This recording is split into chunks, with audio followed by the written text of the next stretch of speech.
नमस्कार YouTube family, स्वागत है हमारी आज के YouTube channel DS news Bharat में। चलिए दोस्तों, नज़र डालते हैं देश भर की तमाम बड़ी खबरों पे। और आज तारीख है 7 जुलाई। देखिए दोस्तों, सबसे पहले आज के कुछ बड़े इवेंट। राजधानी दिल्ली में दौड़ेगी अब 300 नई इलेक्ट्रिक बसें। आज 7 जुलाई को गृह मंत्री अमित शाह इन बसों को हरी झंडी दिखाएंगे। और इसके साथ ही साथ दिल्ली में 70 लाख पौधारोपण के नए अभियान की भी शुरुआत करेंगे। एक पेड़ माँ के नाम अभियान के तहत पौधारोपण शुरू किया जाएगा।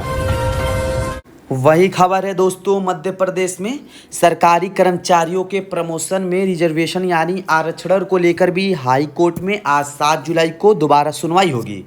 लाखों सरकारी कर्मचारियों की नज़र टिकी है हाई कोर्ट के फैसले पर।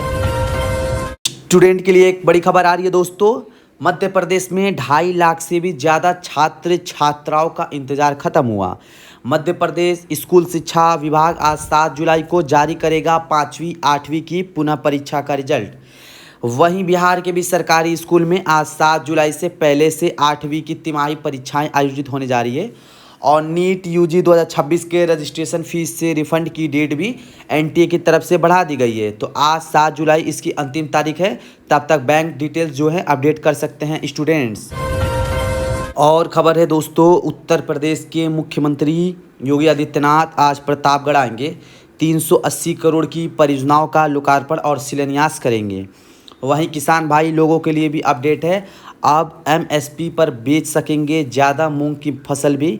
गुजरात में आज 7 तारीख से ही फसल की एमएसपी खरीद से शुरुआत होने जा रही है। चलिए दोस्तों, मौसम विभाग की बड़ी चेतावनी देख लेते हैं। आज मंगलवार को देश के 21 राज्यों में जम बारिश का अलर्ट है। मानसून अपना रूप दिखाएगा। अगले 11 घंटों के अंदर देश के 21 राज्यों में तूफानी बारिश की चेतावनी रहेगी। 70 किलोमीटर प्रति घंटा की रफ्तार से तेज हवाएं भी चलेंगी। तो आगे मैं आपको बताऊंगा और भी मौसम समाचार। चलिए दोस्तों, फिलहाल आगे बढ़ते हैं खबरों में। देखिए अगला अपडेट। आज प्रधानमंत्री नरेंद्र मोदी के विदेश दौरे पर अपडेट आ रहा है। प्रधानमंत्री नरेंद्र मोदी इंडोनेशिया पहुंचे। इस दरमियान प्रधानमंत्री मोदी को फाइटर जेट ने एक्सपोर्ट किया। देश की 85% तक आबादी जो मुस्लिम है इंडोनेशिया की है। फिर भी यहाँ की एयरलाइंस कंपनी का नाम गरुड़ एयरलाइन है। यहाँ के नोट पर भी गणेश जी की तस्वीर छपी है। इंडोनेशिया की काफ़ी सारी चीज़ें भारतीय संस्कृति से गहरा नाता रखती है। जिस देश का दौरा भी प्रधानमंत्री मोदी करने गए हैं, एयरपोर्ट पर इंडोनेशिया के राष्ट्रपति ने खुद आकर उनका स्वागत किया। और इस दरमियान भारत इंडोनेशिया दोनों देशों के बीच कई बड़ी डील भी होगी। चलिए दोस्तों, अगला अपडेट देखिए। बीते दिन डॉक्टर श्यामा प्रसाद मुखर्जी की 125वीं जयंती के मौके पर प्रधानमंत्री नरेंद्र मोदी ने कहा कि आर्टिकल 370 हटाना उन्हें सबसे बड़ी श्रद्धांजलि है। गृह मंत्री अमित शाह ने भी पितृगढ़ जाकर उनको श्रद्धांजलि दी। और इस मौके पर अमित शाह ने कोलकाता में 125 फीट ऊंची श्यामा प्रसाद मुखर्जी की प्रतिमा की आधारशिला भी रखी। और चलिए दोस्तों, आगे बढ़ते हैं खबरों में। देख लीजिए दोस्तों, ईरान के पूर्व सुप्रीम लीडर अली खामनेई की अंतिम यात्रा शुरू हुई। 10 घंटे तक चलेगी अंतिम यात्रा। इस दरमियान 10 किलोमीटर लंबा जुलूस निकाला गया। विदाई देने के लिए लाखों लोग सड़कों पर उतरे। ये तस्वीरें आप देख सकते हैं। और इसी यात्रा के बाद हेलीकॉप्टर से शहर के ऊपर उनका ताबूत भी घुमाया जाएगा। और इस अंतिम यात्रा में भारतीय डेलीगेट्स भी पहुंचे। तो ईरान ने कहा कि भारत की दोस्ती को कभी नहीं भूलेगा ईरान। खामनेई के अंतिम संस्कार में भारतीय प्रतिनिधिमंडल की मौजूदगी का भी सम्मान किया उन्होंने। और हॉर्मुज स्ट्रेट के सर्विस शुल्क लगाने की खबरों के बीच भारत के लिए एक अच्छी खबर आ रही है। 15 और भारतीय जहाज़ जो हैं वो स्ट्रेट ऑफ हॉर्मुज से सुरक्षित निकल चुके हैं। ये जहाज़ औरक यानी खाद और कच्चा माल वगैरह लेकर आ रहे हैं। चलिए दोस्तों, एक और बड़ी खबर देख लेते हैं। दिल्ली के एक सरकारी स्कूल के मिड डे मील में मरी हुई छिपकली पाई गई। एफआईआर दर्ज हुई। ये घटना पश्चिम दिल्ली के हरिनगर की है। स्कूल प्रशासन की भयानक लापरवाही देखी गई। और खबर देखिए दोस्तों, वहीं महाराष्ट्र पुणे के केतन मर्डर केस पर खबर आ रही है कि सिया ने इस घटना से पहले पिछले साल के मध्य प्रदेश के राजा रघुवंशी के केस को पढ़ा था। सिया की मोबाइल हिस्ट्री से ये पता चला है। इस दरमियान उसने ये भी जाना कि क्या कस्टडी में महिला से मारपीट होती है या नहीं। वहीं सिया की इस तस्वीर को लेकर भी काफ़ी कंट्रोवर्सी देखने को मिल रही है।